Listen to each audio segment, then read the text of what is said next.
জাদুকরী রাজকুমারী।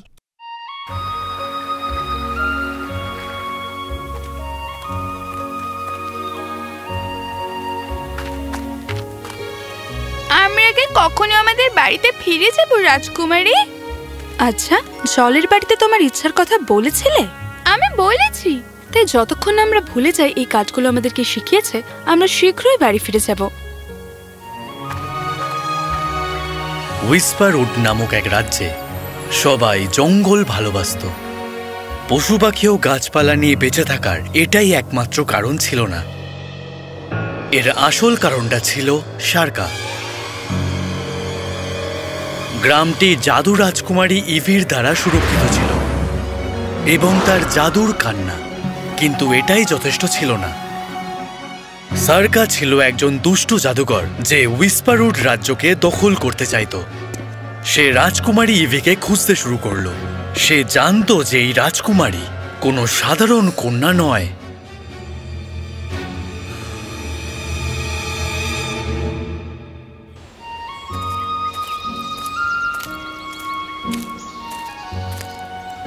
রাজকুমারী, অনেক দিন আগে এই জঙ্গল আমাদের অনেক কিছু শিখিয়েছে, যেমন জলের গুরুত্ব।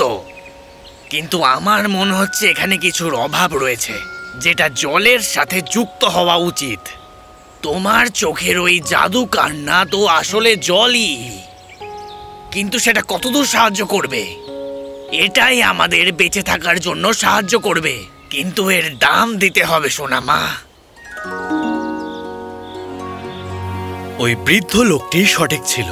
হুইসপারউড রাজ্যের কারো কোনো সমস্যা হলে রাজকুমারী তার জাদু কান্না দ্বারা সবকিছু ঠিক করে দিত।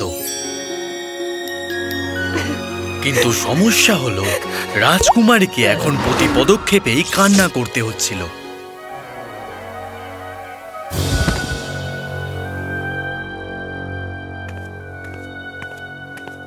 আমার ছেলেকে ভাল্লুক আক্রমণ করেছে। রাজকুমারী, আমাদের সাহায্য করুন। তোমার ছেলে ভালো থাকবে, চিন্তা করার দরকার নেই। যদি আমি আমার জাদুকরি কান্নার উৎস জানতাম, আমার শক্তিকে কাজে লাগাতে পারতাম এবং আমি আমার লোকেদের সাহায্য করতে পারতাম।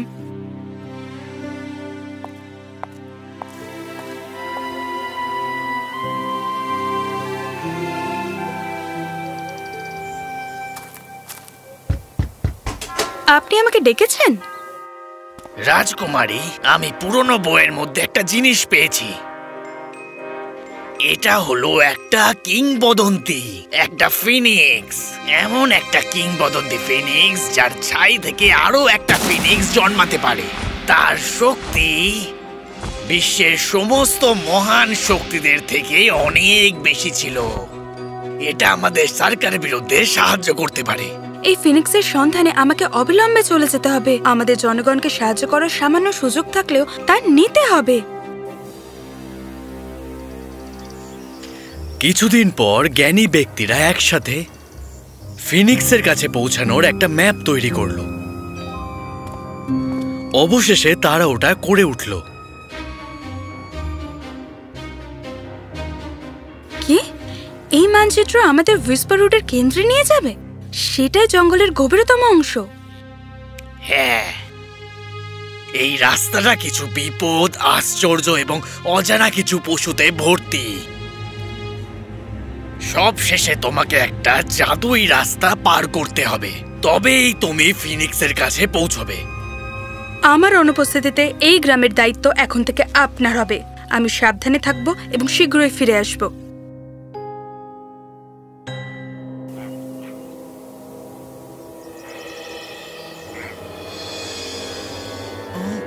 মহাশয়, আমার ভয় লাগছে। সৈনিকরা আবার ফিরে এসেছে মহাশয়। রাজকুমারীর কোনো খবর পায়নি ওরা। আমার আসল সমস্যাটা কোথায় জানো ট্রাভিস? ওই গ্রামের লোকগুলো।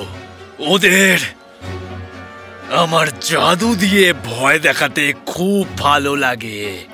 শুধু আমার ক্ষমতা ওদের একবার দেখাতে হবে। তারা আমাকে নিয়ে মজা করেছে। নিজেকে আমার অপমানিত মনে হয়েছে। না না মহাশয়, আমার মনে হয় এটা রাজকুমারী তার ওই জাদুকান্নারই কাজ। বোধহয় ওতে একটু শক্তি আছে। তার জাদু কান্নার উৎস সেটা কেউ জানে না। সে নিজে থেকেই কান্না করে সবকিছু ঠিক করার জন্য। তুমি আর তোমার ওই মোটা মাথা রাজকুমারীর ওই জাদু কান্নার মাহাত্ম্য বুঝতে পারবে না, কখনোই বুঝবে না। কিন্তু আমি তা নই। রাজকুমারী ইভি, আর কতদিন তুমি আমার থেকে পালাবে?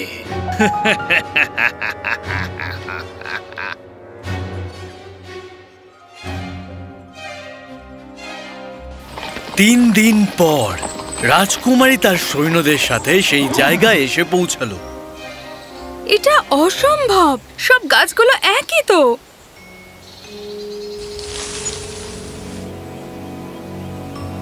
আমি কিছু শুনতে পেলাম।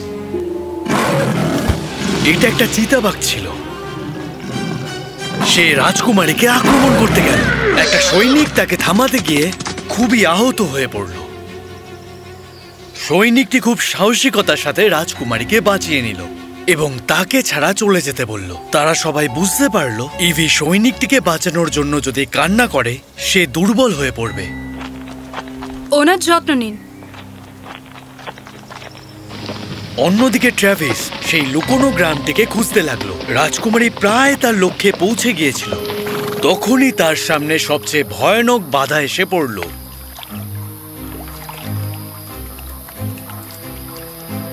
সবাই একটু জিরিয়ে নিল। রাজকুমারী জলে তার প্রতিচ্ছবি দেখতে পেল। কেন আমার অশ্রুর নিরাময় ক্ষমতা আছে? যদি আমার মধ্যে জাদু থাকে আমি কেন তা নির্দেশ করতে পারি না? কাউকে সাহায্য করার জন্য আমাকে কেন কষ্ট পেতে হবে? তোমার জন্য একটা ভালো দিন রাজকুমারী। পিছিয়ে যাও এক্ষুনি। আপনি বিশ্বের সবচেয়ে মারাত্মক অস্ত্র দিয়ে সজ্জিত হতে পারেন, কিন্তু এটা এখানে কাজ করবে না। আমি সত্যের জল পড়ি, আর সত্যকে হত্যা করা যায় না। রাজকুমারী ইভি, এটা কেবল উপলব্ধি করা যেতে পারে। আমি বুঝতে পারছি না। জলে স্মৃতি আছে রাজকুমারী। তোমার কান্না বেরিয়ে আসে বেদনা, আর বেদনা সবসময় আমাদের কিছু বলার চেষ্টা করে। তোমাকে তোমার ভয়কে ছেড়ে দিতে হবে এবং অভ্যন্তরীণ জাদুতে আত্মসমর্পণ করতে হবে। আমি তোমাকে দেখি বাইরের বিশ্বের সাথে লড়াই করার জন্য যথেষ্ট সাহসী তুমি, কিন্তু তোমার নিজের ভয়ের সাথে মুখোমুখি হওয়ার সাহস কি আছে? ঠিক তখনই এক সৈনিক রাজকুমারীর উদ্দেশ্যে এগিয়ে এলো, আর নিম উধাও হয়ে গেল। রাজকুমারী, ঘুম থেকে উঠলেন কেন? কাল আমাদের অনেকটা যেতে হবে। কালকে? আজকে কেন নয়? রাজকুমারী, এ তো সবে দুপুরবেলা। রাজকুমারী একটু অবাক হয়ে গেল। ঠিক তখন সে বুঝতে পারল রাজকুমারী যে জাদু আচ্ছন্নের মধ্যে রয়েছে সেটা সৈনিকটি কোনোভাবেই দেখতে পাচ্ছে না। কোনোভাবেই সে তাকে দেখতে অক্ষম। রাজকুমারী, এটা আপনার শক্তি হিসেবে ব্যবহার করে দেখুন না। এই আস্তরণটি কারোর আকাঙ্ক্ষা পূরণ করার জন্য বিখ্যাত ছিল, আর রাজকুমারীর শুধুমাত্র একটিই আকাঙ্ক্ষা ছিল, তার শক্তির আসল রহস্য জানা। চলে স্মৃতি আছে রাজকুমারী। রাজকুমারী জলের দিকে ঘুরে দাঁড়ায় এবং নিজের প্রতিচ্ছবির দিকে তাকায়। তার জাদু কান্না জলে ফেলে এবং তারপর যা ঘটল তাকে হতভম্ব করে দিল। সে তার ছোটবেলা সেই জলে দেখতে পেল। সে দেখল তার মা তার একমাত্র ভাইকে ভালোবাসত, কিন্তু সে তার বিশ্বাস ভেঙে দেয় এবং পারিবারিক গয়না চুরি করে। তুমি কি করছো? তুমি মহান জাদুকরের উপাধি পাওয়ার যোগ্য নয়। তুমি তোমার ইভির সাথে একটু বেশি ব্যস্ত হয়ে পড়েছো দেখছি। এই উপাধির আমি হলাম আসল অধিকারী। আর সত্যিটা হলো আমি মহান জাদুকর। না, তুমি সবার সাথে বিশ্বাসঘাতকতা করছো। আমি এই রাজ্যের কোনো ক্ষতি হতে দেব না, এই বলে রাখলাম। তার মা এবং ভাইয়ের মধ্যে যুদ্ধ দেখল সে, যারা কিনা এই উপাধিটাকে নিয়ে যুদ্ধ করছিল। সে দেখল তাকে বাঁচাতে গিয়ে তার মা নিজের প্রাণ দিয়ে দিল।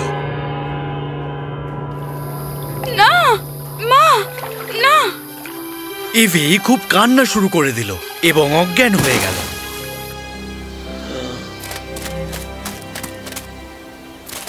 রাজকুমারী ইভি মারা যান। এই খবরটি হুইসপারউডের গ্রামে খুব দ্রুত ছড়িয়ে পড়ল। ইভির সাথেই সেই সুরক্ষার জাদুও সেখান থেকে চলে যায়।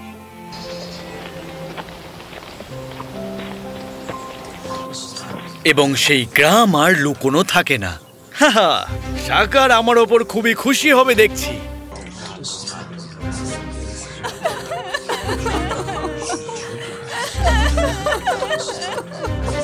এটা একদম ভালো হয়নি। ওকে আমি এত বছর ধরে খুঁজেছি। সে কোনো মতেই এভাবে আমাদের ছেড়ে যেতে পারে না, একটা কফিনে বন্দী হয়ে। ঠিক আছে, যদি এটাই হয়ে থাকে তো তোমাদের নতুন রাজার কাছে মাথা নত করো।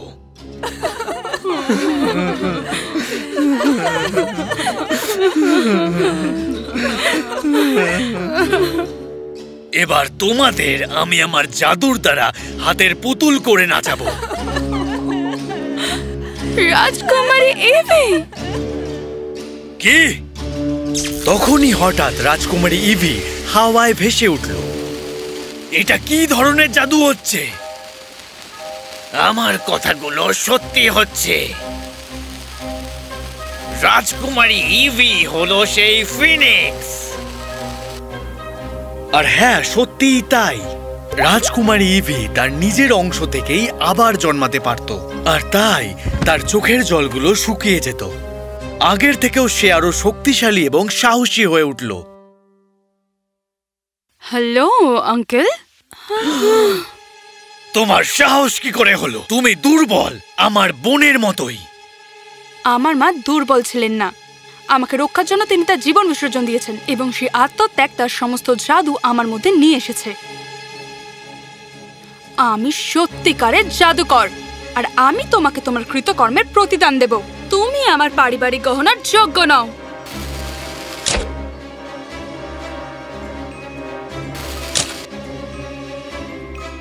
না না না! সার্কা তাহলে শেষমেশ থেমে গেল। কিন্তু সবচেয়ে গুরুত্বপূর্ণ বিষয়, ইভি সেরে উঠল। তার এই উদার মন সে তার মায়ের থেকেই পেয়েছিল। এরপর সে তার জাদু দ্বারা সবার মাঝে আনন্দ ছড়িয়ে দিল।